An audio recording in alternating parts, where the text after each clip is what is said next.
in terms of your character having to involve a female in the role.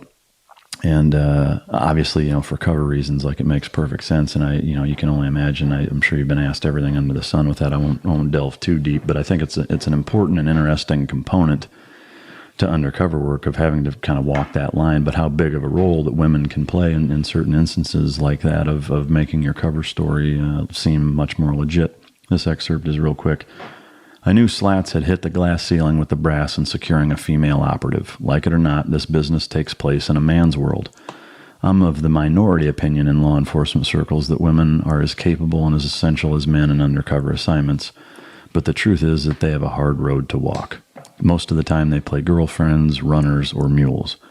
What I needed was a woman whom with the Hells Angels would actually respect.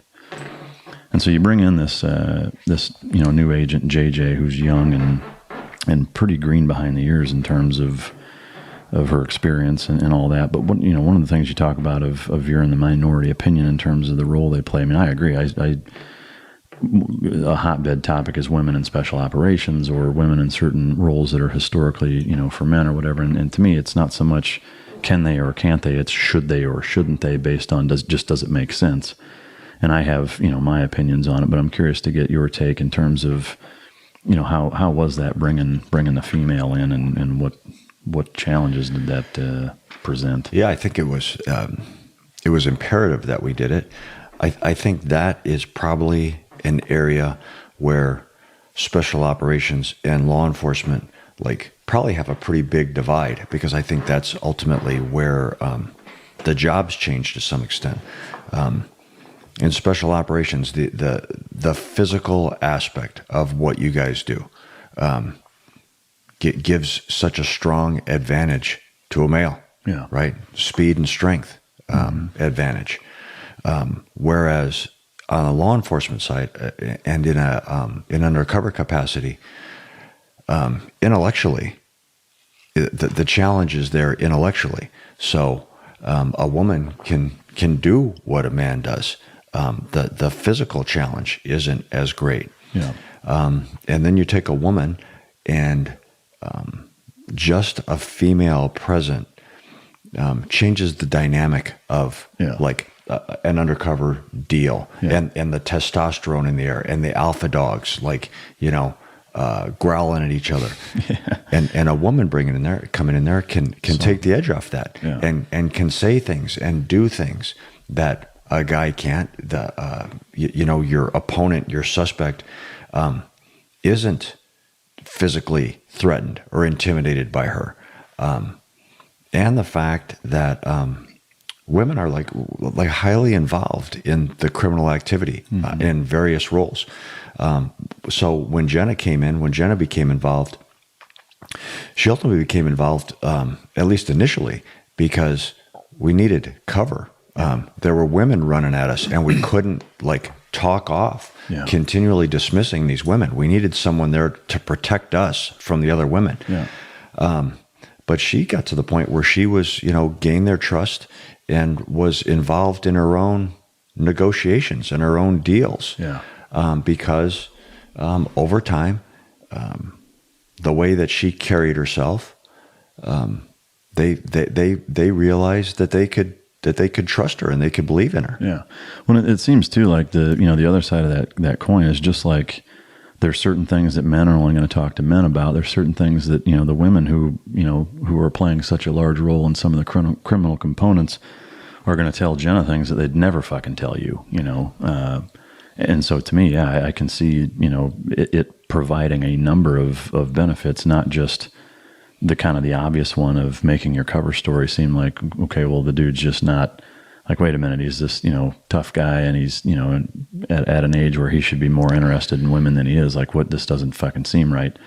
That's, a pretty obvious component, but the background stuff of her getting and being as much in terms of the infiltration of them is valuable, right? She was huge in intelligence gathering and hearing backstories from the women, like the insider stories that I wasn't going to hear, and that none of my suspects were going to tell me. Mm-hmm. Jenna was constantly revealing, at least interesting aspects to the dynamics of what was going on that we could then like almost cross compare with, man, this is what Jenna's hearing from one of the old ladies. Does it make sense with what we're seeing and hearing? Yeah.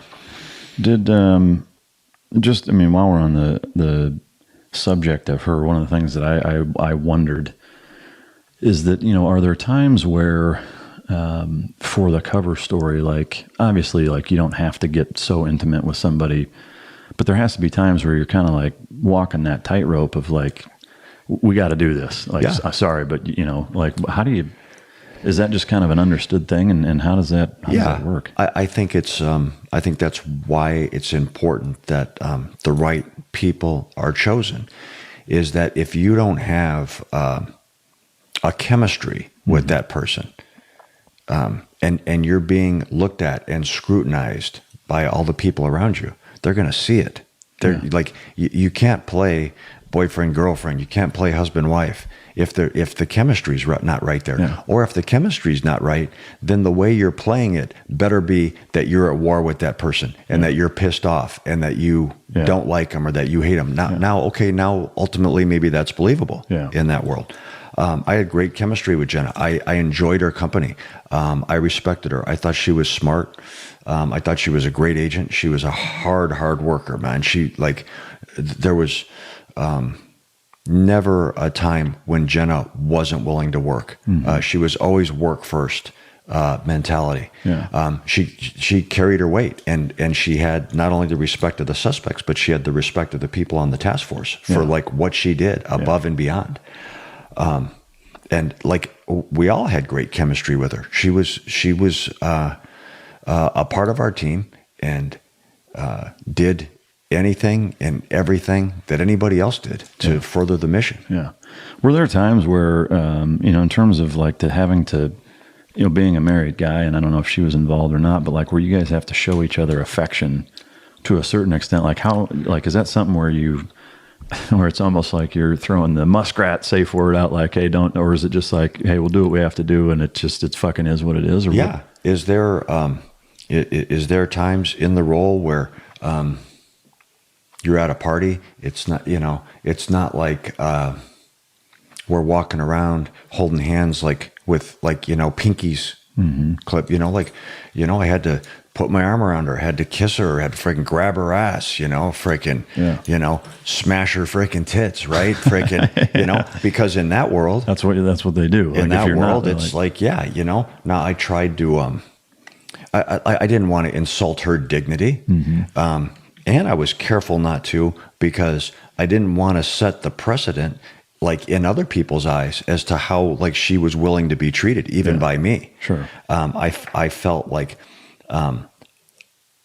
I had to set a standard as to how I expected her to be treated, because if I didn't, then how was I going to hold somebody else to it? Sure. Right. So I that not only went to like how I interacted with her on a physical level, but like in our conversations. Like I tried not to be insulting or demeaning to her or putting her down or making her that arm candy. I tried to communicate with her in a respectful way, because I wanted other people to see that was the standard that I had for her. Yeah. No, I think that those are good points in terms of just from a credibility standpoint. Like if you don't respect her, none of the guys are. It was verbal and nonverbal. Yeah. If you're constantly running someone down and insulting them, everybody around it who hears it's like, man, he has no respect for her. Yeah. He treats her in an undignified way. So then why would I think that they would then trust her or believe in her or have any faith in her to do anything if the person that's in the relationship with her didn't? Yeah. Right. I had to, in how I interacted with her, both verbally and non-verbally, physically, all those things had to show that she had my trust and she had my confidence. One of the things that,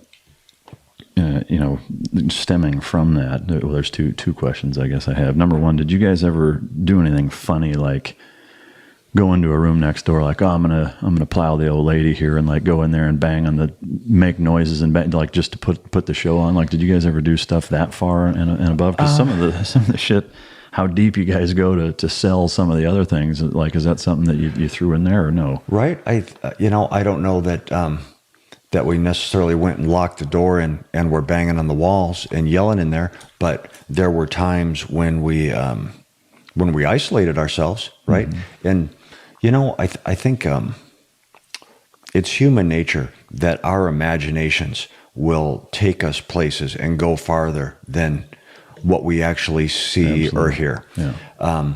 And not just in everyday life. Yeah. And so creating at least an illusion for suspects as to what they thought was going on. Like their imagination was going to be way worse than anything that we could, than any skit we could do for them. Yeah. Yeah. No, that's again, some of the life lessons that you pull from this book and the stories are invaluable, and to get to sit down with you and hear them, in person is pretty awesome. Well, with these street theaters, like you were saying, like with regards to Jenna or any of them, it's like I viewed it as the whole thing. The big picture of this case was inaccurate conclusions from accurate observations. Mm-hmm. I would accurately let them see me selling drugs, doing gun deals, being in fights. Accurately let them see me carrying myself like within a certain lifestyle. They inaccurately concluded that I was a hitman or a gun runner or a drug dealer or whatever. Yeah. So that's ultimately what undercover is. Yeah. Is inaccurate conclusions formed from accurate observations. Yeah. It's brilliant stuff. I mean, it's almost like sleight of hand, but in real world life. Yeah. It's fascinating stuff, and my hat's off to you for how good you are at it. It's really neat to read about. Last question on JJ is that as things kind of progress and shit gets more and more tumultuous between you and your wife Gwen, is that this comes up again, and I'll read the following excerpt. Gwen wasn't surprised when I showed up with my arms done, talking about your new tattoos. But I guess she was a little disappointed. I guess you're just a biker now, huh? We were in our bedroom getting ready to go to a barbecue, but I was tired but rallying, sucking down a Red Bull. I poked her in the ribs. Are you kidding me? I don't even like riding bikes. That's not funny. I think it is. She didn't say anything. She went into the bedroom. I sat on the bed, jonesing for a smoke. When she came out, she looked great. She pointed at my tattoos and asked, "What's she think of them? I bet she loves them, huh?" She who? That woman you're working with, Jenna. I'm not even gonna... I know what's going on, Jay. Gee, nothing is going on. Even if I wanted to, and I don't, I wouldn't have the fucking energy. No, you wouldn't have the fucking energy, would you? I sighed and maybe rolled my eyes a little more than I should have. Gwen repeated, "No, you wouldn't," and walked back into the bathroom. To me, this is one of those things where I can't help but just sympathize with you. Like, Jesus Christ, you're getting it from all sides, but obviously that, like any spouse would. I mean, you in the same boat, I would imagine you'd be like, what the fuck's going on with what's his name? Yeah. Like, of course you're going to think things like that. And especially when she doesn't know what you're doing, doesn't hear from you for days. She knows that you're playing that role. Like, God damn, that's got to be hard on a marriage. Well, what we, the story we just told about how our imaginations make things worse for the suspects. Yeah. Well, can you like the same thing was happening with Gwen? Yeah. Her imagination of not knowing or feeling like she was being given like bullshit counterfeit explanations only made her imagination worse as to what was taking place. And then when you don't have the ability to put your finger on something or investigate it or confirm it yourself, it makes it worse more. Yeah. So that what was going on in my life, that was going on the investigative side, on the suspect side, was going on the personal side in my personal relationships too. And for my kids, my kids, they kind of know what dad does, but then they don't see him and they hear stories. Yeah. Their imaginations of what takes place are probably even worse. Yeah. That's I can only sympathize with you. I can't even imagine having to deal with that. I mean, has your wife met? Did she ever meet? Yeah. Everything ended up all right, and they got along, and they're I think they're from two different worlds, and I don't it's not like they're buddies and call each other. but it's not like they had a cat fight either. Yeah. You know. Yeah. But you know, you look at it like you translate it to translate it to special forces, right? So guys deploy, and it's not like you're in daily contact with your spouse, and so as a consumer of information, as audience of television and film and books, you don't hear from someone, your wife or your girlfriend or your mother or your sister is thinking, man, I haven't heard from him. Yeah. And in their mind, they've created a situation or an environment that you're in that may have no basis in the fact of where it's at, but it's real as fuck to them when you're thinking it. Yeah. Well, and the thing with military guys, you know, it works both ways, because you're halfway around the globe and you know, the old lady's back home and she's going out with her friends, and she hasn't had you in 6 months, and like it drives some guys fucking crazy. Sure. Understandably, because it's like you're sitting in a fucking sandbox in a tent with 30 other swinging dicks, and there's, what San Diego's like, or or wherever you're from is like, and that, same thing, like, didn't hear from you, I know you went out, didn't hear it, like it'll drive guys crazy, and it's that same thing. It's without a doubt. And it doesn't even have to be imagined to the dirtiest, darkest place. Mm-hmm. If you're over there fighting battles and your girlfriend's hitting the town, you don't even have to think like who's fucking her tonight. You're just thinking she's sitting there having a drink with her girlfriends, and some dude's coming up to the bar running his game on her. Yeah. And that if you were there, that dude wouldn't have the balls to step to that table, but you're not. And now she's dealing with it on her own. Yeah. Oh yeah. Yeah. I mean, it can be that simple. Oh yeah. Yeah. And same thing, your mind is your worst enemy, when it comes to that. 'Cause especially it's so magnified over there by, isolation, concentrated men, chaotic fucking combat with other men, and it's just like, it's this bubble that exists that makes everything just exaggerated, but. Well, I think the big difference too in what you did and your people did and me is that, so I'm operational in this case and I'm away from home for an extended period of time. But if home's really melting down, if one of the kids ends up going to the emergency room, it's not like I can't call time out and get home in a few hours. Yeah. When you're across the ocean, that ain't happening. Yeah. That ain't happening. Yeah. You know what? They're going to have to deal with, both sides are going to have to deal with it best they can. Yeah. Yeah. No, it's tough. No doubt about it. But, so moving on to the next, and again, this is kind of a natural downward spiral, to a certain extent, is that, for whatever reason, there's a big October celebration. I don't know what's, October, why it's such a big month for the clubs, but it seems like you guys throw a bunch of parties there. But there's the Mesa biker party where the song Freebird comes on from Skynyrd. And, you kind of relate it to as almost the anthem of your life. And it kind of speaks to the bigger meaning of how purpose fuels all of us. But I want to read this quick blurb. A VIP section was hastily cleared by prospects and bouncers, and free alcohol began to flow. Women popped up like mushrooms. Lynyrd Skynyrd's Freebird played over the system. This has been my song since junior high school, a song I took to heart from the first time I heard it. There are songs you respond to because they tell you something about yourself that you already know but were maybe unable to articulate, and there are songs you respond to because they help mold your image of yourself. Freebird was both. As practically everyone knows, the lyrics talk about the impossibility of stable love between a woman and the freebird, who is a restless, wandering soul. This restlessness is what has always spoken to me. It recalls my inability to reach any kind of lasting satisfaction and reaffirms in a cruel twist that I can only ever remember my failures and never my successes. Looking in on myself, especially since the case has ended, I regard this trait to be one of my weakest.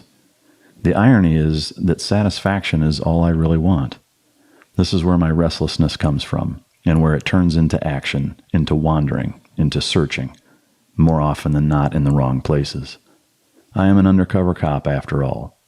Therefore, I'm just the guy in Freebird who cannot stay, who cannot change, and whose Lord knows he cannot change. To me, can you expound on what that really, exemplified in you as you start to self-realize that you're going further and further from J. Dobyns and going further and further into J. Bird Davis as a character. I think that a lot of that comes from, like we talked about earlier, the athletic background. Is that as an athlete, you can't allow yourself to be satisfied and content. And the best ones are very self-critical. You don't pat yourself on the back for what you do well. You criticize yourself for the things you don't do well, and then you work on them and you try to fix them. So that translated into my personal and professional life, and it's still like I'm still terrible at it. Like that hasn't changed. This may have the story or may have focused it, but I never feel good about anything I do. I always am critical of myself and feel like I've fallen short or could have done more or could have done better. Not a night comes where I don't lay my head down on a pillow and think about all the things I did wrong that day, all the things that I said that I shouldn't have said, that I didn't say that I should have, that I did that I shouldn't have done, that I didn't do that I should have. I'm just not a person who gets to the end of the day and says, "Hey, man, let's make a list. Let's recall all the good things you did today, Jay." They never get locked in. Yeah. It's only the bad stuff. It's only the criticisms, which, I think for some people is a blessing and a curse. Yeah. The blessing in it is I think it keeps you challenged and it keeps you trying to improve. The curse is that you never give yourself any credit for anything. To me, what's interesting about that is that it's not a lack of confidence. Rather, it's an inability to give yourself credit for anything. Like going into something, you're as confident a guy as I've met. And obviously the things that you've done on behalf of the ATF and Uncle Sam, like you couldn't have done those having not been uber confident. But that is an interesting twist, I think, in that you've got, you're brimming with self-confidence going into something, but afterwards you're like, well, I fucked that up. And like you're a perfectionist to the point where it's almost a detriment. Yeah. And I think that's, like I said, the blessing and the curse is that when you're seeking and striving perfection, in anything, it's, if not impossible, at least improbable. Yeah. But does that mean that, what I didn't want to be a guy is I didn't want to be a guy in anything, either as a person, as an athlete, as an undercover agent, as a father, as a husband, as a friend. I didn't want to be someone who, and we both know these people, who are willing and quick to celebrate giving themselves a C on something. Yeah. They perform average and they want to feel real good about it. I wanted to hopefully give myself or strive for an A and then figure out why couldn't that have been an A+? Yeah. I didn't want to celebrate something that I thought that was less than perfect. Yeah. And act like it's your first time in the end zone every time something goes your way. Exactly. Yeah. So as you go, again, kind of further down the rabbit hole, one of the things I fucking love is you got the ATF to pay for a shit ton of your tattoos, which is great. God bless it. I can tell you every military guy out there listening is laughing his ass off. But because if they could get Uncle Sam to pay for their ink, goddamn, we'd all look like tribesmen from fucking a Nat Geo commercial or something. But as the transformation occurs and you get inked up, one of the things that I found neat, though, was kind of the irony depicted in the tattoos that you got, ironically, from a Hell's Angel tattoo artist. But in terms of kind of accepting evil to defeat it, in the excerpt that you talk about, that goes like this. I didn't think about it too much when I told Mac I wanted my sleeves to depict good and evil. I knew that deep down I was good, but I also knew that in order to survive and do my job well, I had to appear evil. What I didn't admit that I was in the process of giving in to my darker tendencies. I'd been tamping down the good in me for months. ironically, I'd accepted evil in the service of defeating it. What can you tell me about in terms of the tattoos reflecting that and just what that meant to you at the time? Probably this life struggle for like balance in my life, which I still struggle with. I struggle with every day. It's like I think the tattoos are probably a physical demonstration or example of that. Even just the process of getting the tattoos, when if I had an outside, if I had an outline on one arm and a shaded piece on the other arm, drove me nuts. Yeah. Like I wanted the pace and the appearance to stay the same and stay balanced. Yeah.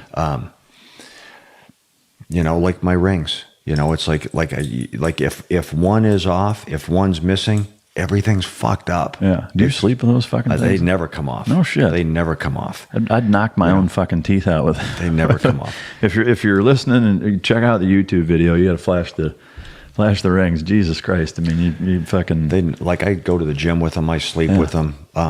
Like my fingers have grown around them from not having come off, Yeah. I have, which again, that balance, that good and bad, I have Mother Mary on one side, which symbolizes innocence and sweetness and peace and to me. And then I have the lion's head on the other side, which, because I always like that saying, everyone wants to be a lion until it's time to do the lion shit. Yeah. Right. So it's like this good and evil, even here. Yeah. Physically where you see it, but it's like, my brain and my wheels like fight that like every second of every day too. Yeah. To the point where there's days when I'm like, man, you need to check yourself into a freaking mental hospital, man. You're freaking losing your fucking mind. Yeah. Well, do you think? It almost sounds like some of the elements of your personality in terms of the patterns and making sure things are even and balanced is almost more like an OCD thing. Like, are you that way with towels and underwear and sheets and shit like that? Yeah, I like everything in its box and in its place and knowing where it's at and knowing if I need it, where to go get it. Yeah. Nothing pisses me off more than like looking for a paper clip and like, why aren't the paper clips where the paper clips go? Who moved the paper clips? Yeah. You know? Yeah. No, it all fits together. Yeah.